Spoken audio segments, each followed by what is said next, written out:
అందరికీ నమస్తే. నేను మీ సంపూర్ణేష్ బాబు. అందరికీ మే డే కార్మిక దినోత్సవ శుభాకాంక్షలు. తాజ్మహల్ నిర్మాణంలో రాళ్లెత్తిన కూలి కార్మికుడు. ప్రభు ఎక్కిన పల్లకిని మోసేది కూడా కార్మికుడు. ఆధునిక ప్రపంచ నిర్మాణంలో అలుపెరగని పోరాట యోధుడు కార్మికుడు. ప్రపంచంలో కులం మతం లేనటువంటి ఒకే ఒక వర్గం కార్మిక వర్గం.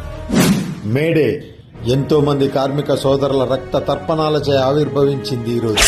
గుడ్డు చాకిరీ చేస్తూ కడుపు నింపుకునే కార్మికులు కన్నెర్ర చేస్తే పుట్టింది ఈరోజు. మనిషి అనేవాడు రోజుకు 8 గంటలు మాత్రమే పని చేయాలని 8 అవర్స్ వర్కింగ్ షెడ్యూల్ వచ్చింది ఈరోజు. బ్రిటన్లో 1780లో పుట్టిన ఈ విప్లవం ప్రపంచమంతా వ్యాపించి ఎంతో మంది కార్మికుల జీవితాలను మార్చింది. చెప్పండి మీ పిల్లలకు, మేడే అంటే ఆల్ డే కాదు మన డే అని. కష్టాన్ని నమ్ముకొని చెమటోడ్చే ప్రతి ఒక్కడి డే అని చెప్పండి. జై కార్మిక, జై జై కార్మిక, కార్మికుల ఐక్యత వర్ధిల్లాలి. జై హింద్.